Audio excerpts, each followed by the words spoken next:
Right, we're going to be photographing those two items there. Basically, we're going to test the lenses out. We'll check focusing speed, also focus accuracy. All these lenses that we are testing, both the Sport, Contemporary and the Tamron, are going to be recent purchases. So that's April 2016. So any firmware updates should have been done prior to purchase, obviously. Okay, this is the angle and the position of where the camera is. We're going to be taking pictures on a 7D. Obviously, the focusing will be a bit quicker on a full frame camera, such as the 5D Mark III and the 6D. But hopefully this test will give you an indication on quickness on focus. If it's this good on a crop, it should be really good on full frame. But I'm going to give you some comparison images. Hopefully that will be helpful, and we'll see about the quality and how good it is. Okay, on the Contemporary lens, we're going to test the focusing and hopefully give you some test shots. And let's see what we get. But what I want to do is test the focusing for you guys, so you can see how quick it is at various focal lengths. What we're going to be shooting at is 400 ISO, 6.3, and hopefully this will give you an indication on the quality at wide open.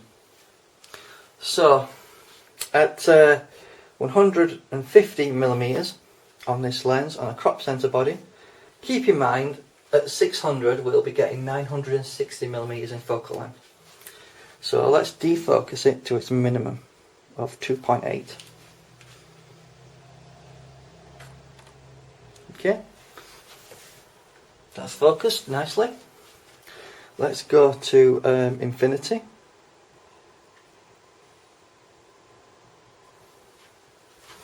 Try again.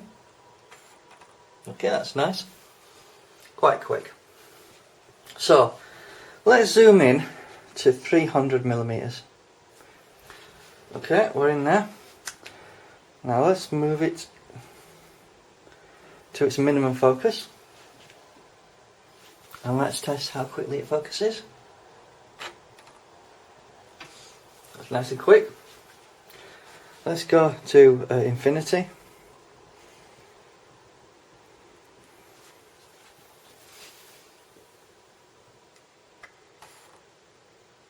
Locked on, nice. Let's try it at 400mm. Let's go to minimum focus of 2.8 meters on the Contemporary. Yeah, that's locked on.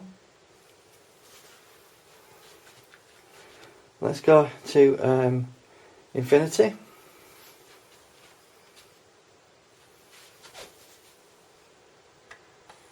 It's locked on. Strike 500mm now. Go to minimum focus at 2.8 meters.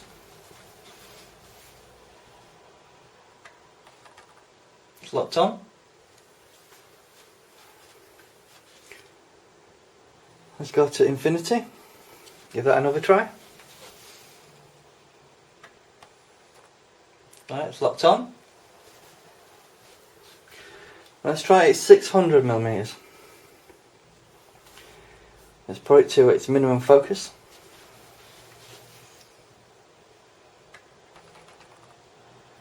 There was a bit of hesitation, but it could be due to low light. Let's try it again.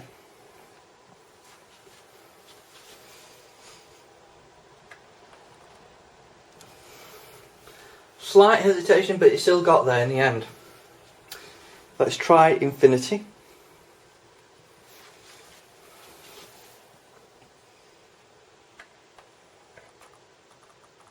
Yep, it got there.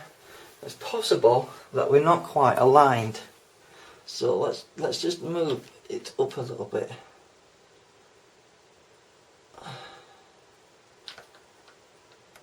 So we're on the centre. This is centre point, by the way, at 6.3 at 400 ISO.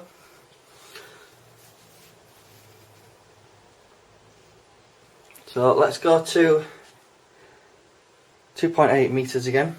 Let's focus. Yeah, got there. At infinity, let's give that a go.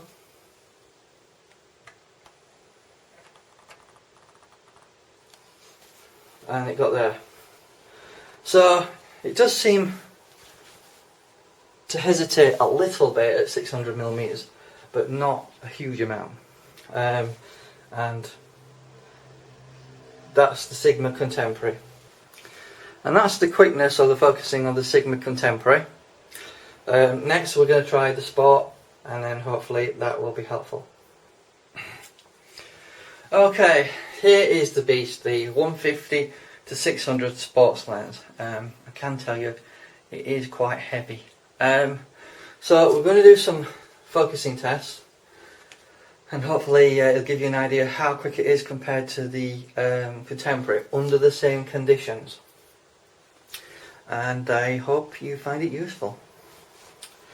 So we want to go into manual override, so we can adjust the focusing. So at 150 millimeters, let's defocus it to the 2.6 meters it can focus to. Keep in mind that is 2 centimeters better than the Contemporary, and 1 centimeter better than the Tamron. So that's 6.3, 400 ISO. Let's see how quick it focuses. Okay, let's do that again. What you've got to remember is the light isn't great. That's fine. Right, let's go to infinity and see how it does.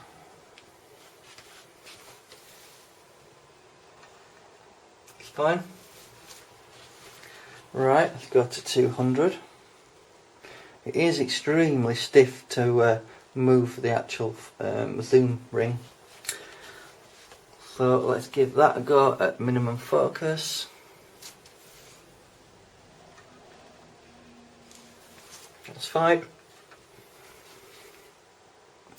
Let's go to infinity. That's fine. Got a 300.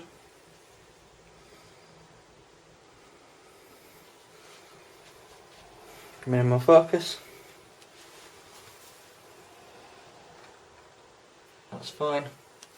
Just might need to just readjust the framing a little bit so it replicates what we've done on the other ones. So let's just do that again.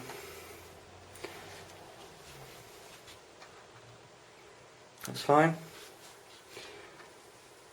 Let's go to infinity.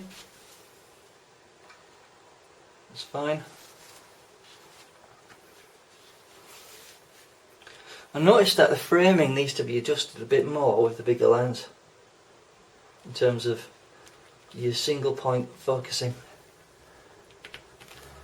Right, let's try 400. Minimum focus. That's fine. Go to infinity.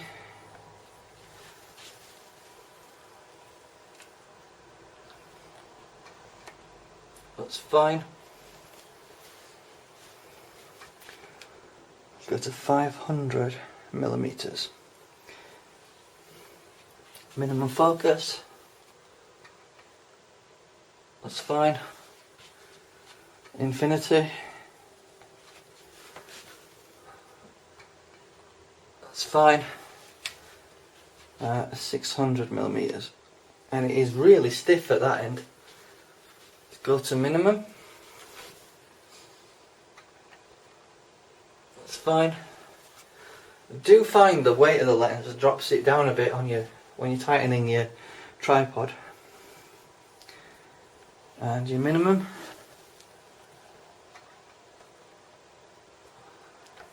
Let's try that again, just to make sure I got it right. Let's try right, 600 millimeters. Let's Go from minimum focus 2.6. That's fine. And infinity.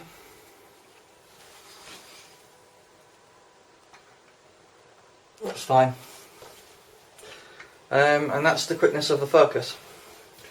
I hope you find that useful in determining which one you prefer. You know, the Contemporary did struggle at 600 a little bit. Not much, but a little bit.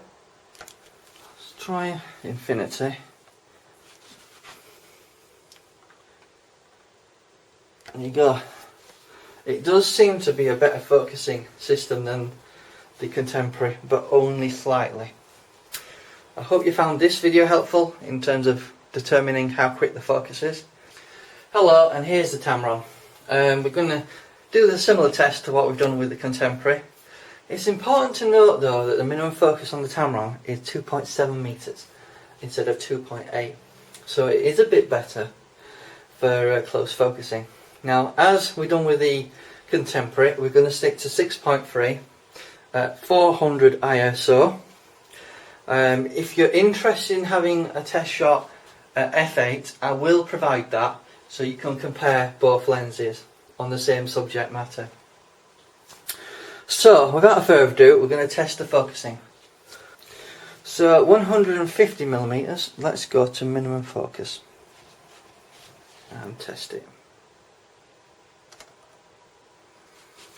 Okay, that locked on.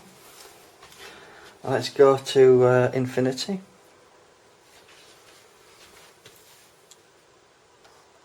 Okay, that locked on. Now let's just try 200mm.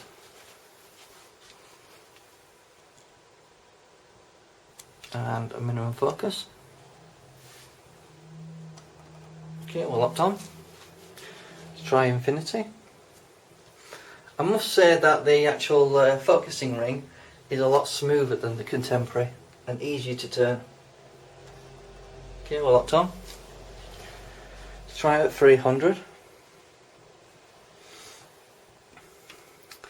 Minimum focus. Locked on. Go to infinity.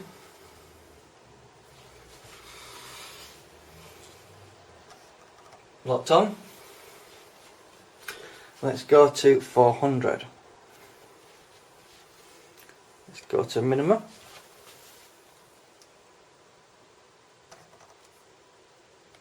Try again because we moved the camera slightly.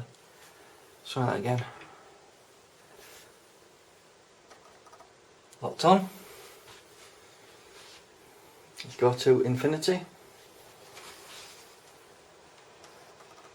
Locked on. So let's try it 500mm. Let's move it to infinity again. Okay, we're locked on. Let's go to infinity again. Locked on. Don't see any problems there. Now this is where the Sigma struggled at 600mm. So let's try and realign it. Let's just go back to 2.7.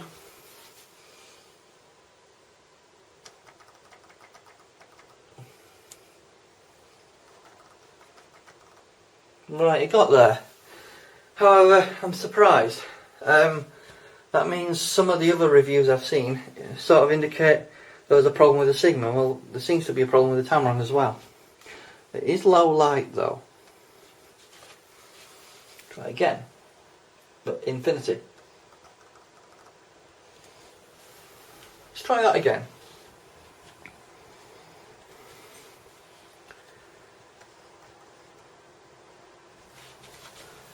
Try again. Well, it locked on then. Let's try it. Minimum focus. It's locked on. Does seem to be a slight hesitation, but it is quite low light. If you're interested, the shutter speed we're getting ranging from 80th of a second to 125th of a second. So that's the Tamron. We're going to take some test shots, and hopefully that will show you the results. Hello, and here's another video about the three super zoom lenses that we're testing.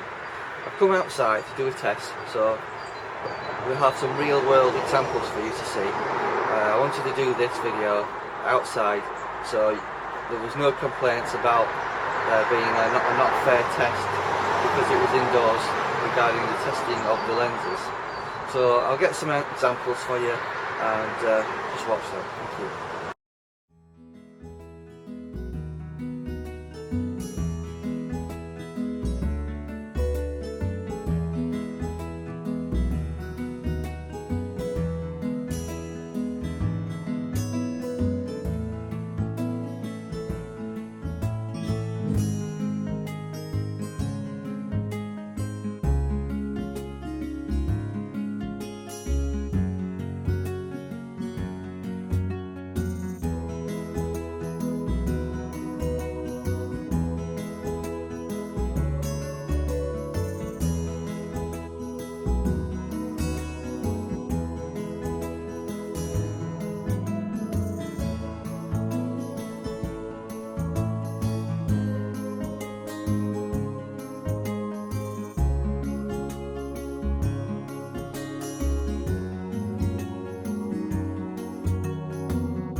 And thank you for watching. The main purpose of this video was to find out which is the best out of the super zooms from the 150 to 600 contemporary Sigma lens, the sport version of that lens, and the 150 to 600 Tamron lens. Basically, I wanted to get the best lens for me that was reasonably light but had a good sharp image. So it was basically to find out which was the sharpest out of the three. And for my needs, I think the contemporary fits the bill. I've obviously cropped in there at 200% so you guys can see the image quality differences. I hope this video has been helpful answering your questions, because there's a lot of reviews out there that don't give you the answers you want to know. So thank you for watching and have a nice day. Thank you for coming to see another review of the 100 to 400 Mark II lens. This video is about my opinions of using the lens over the past couple of days. Basically, I've gone out to a local park, taken many images of birds, wildlife, done some test shots on cars, and also some squirrels and basically basic scenery. One last note, I just wanted to say a big thank you to Dustin Abbott, who has done some quite extensive reviews, including the 100 to 400 Mark II lens. I'm going to put a link to his very interesting and entertaining videos in the description, as well as the Sigma reviews that he's done, which may be of some interest to you.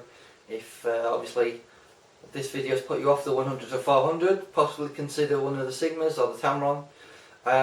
Check out his videos. I'll put all the links in the description so you can see all his different reviews for the 100 to 400 Mark II, the Tamron and the Sigmas, and hopefully that will give you more insight in which lens you prefer to go for. As you can see, that is a filter, which is the Sigma DG 77mm one. So we're going to try the test again without the filter on, because some people have been indicating there is a possibility of the filter interfering with focus. So, without further ado, let's change it to minimum focus again at 100mm. Quite quick.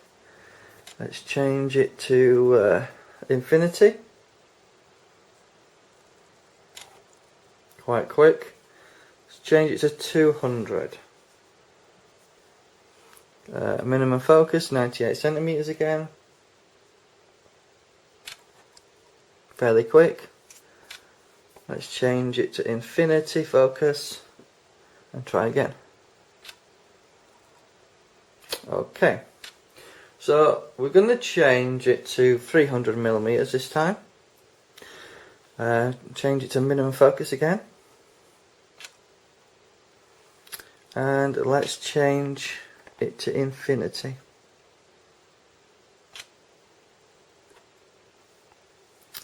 Okay, let's go to 400mm minimum focus.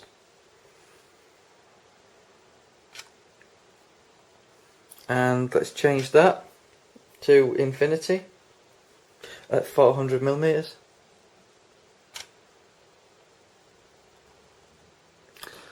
So this test shows removing any sort of UV filter off the lens has virtually no bearing on the speed of the focusing. So I hope that's been helpful to anyone who has wondered if a UV filter is interfering with their focusing speed. What I would like to report is I'm not too happy about the lens. I thought possibly having a UV filter on the front of the lens could be an issue, because some people had done reviews or had the lens and put filters on and found it wasn't as accurate as it should be. What I can report is the image stabilization is very good. However, it does seem that it does struggle to focus. And I'll give you an example. Is I was photographing quite a large bird. You can see an example here. Basically, I got this shot, but at one point it went completely out of focus. And basically, the image is quite small in the frame. It was coming into the frame and getting bigger and bigger, so I could have a full frame headshot. But for some reason the lens just lost focus completely. If I compare it to my 300mm lens, which is around 420mm with the 1.4 teleconverter, it's actually slower in terms of focusing, which I didn't expect with it being a newer lens. So that's my roundup of the lens really. It's quality wise, you can't beat it, it's very good quality wise, but I have found it to be lacking in terms of how much reach you actually get out of the lens, because I think 100 to 400 is quite short for wildlife photography. I think ideally you'll need 500mm, 600 if you can. Obviously you can think about using the 70 to 200 with a 2x teleconverter, might be a better way to go. I did actually do a test on a Mark I 70 to 200 lens, and the focus is actually probably on par with this lens with the teleconverter on. So I don't think this lens is any faster than having a 70-200 with a teleconverter on, if I'm honest. The only difference is your image might be slightly clearer. Now Tony Northrup has done a review and a video of comparing the 100-400 Mark II with the 70-200 Mark II with a teleconverter on, and his opinion seems to suggest that basically the quality is more or less the same. So in my roundup of using the 100-400 quite extensively over the past week is I'm not happy with it basically. The reach isn't long enough for me to justify keeping this lens alongside a 300mm prime with a 1.4 teleconverter. Actually I'm getting less reach from a 100-400 even on a crop body compared to having a 300mm with a 1.4 teleconverter or extender on it. Basically you're getting 383mm from the 100-400 Mark II lens, but you're getting 420mm with a 300mm prime with a 1.4 teleconverter, and then obviously just work out your equations for what that works out at a crop. But basically you're getting more reach with that combination than the 100-400. The only difference is you can't zoom in and out, but then again, what is your priority? Is it quick focus, or is it the ability to zoom in and out? So that's my roundup of the review. If you're interested, check out the other, I think it's 2 or 3 videos I've done. There is other content out there for you to have a look at in regards to the previous videos. What I'll do is I'll put a full list of all the review videos I've done on this particular lens, and it's up to you to make your mind up. But what I will say about the lens is it's extremely good quality. It's fantastic in terms of portability, it's very small. The reach 100-400, even when you work it out in a crop, is 160mm to 640mm. Unfortunately, that's not quite enough if you have been looking at the Sigma lenses, which are even longer, or the Tamron. So that's my roundup of the review. My opinion is it's pretty good, but the focus is unreliable, and if you need something that's going to be reliable to take your pictures, I'd probably steer you towards a prime lens, or possibly the Sigma 150-600 Sport Edition. Anyway, I hope this video has been helpful.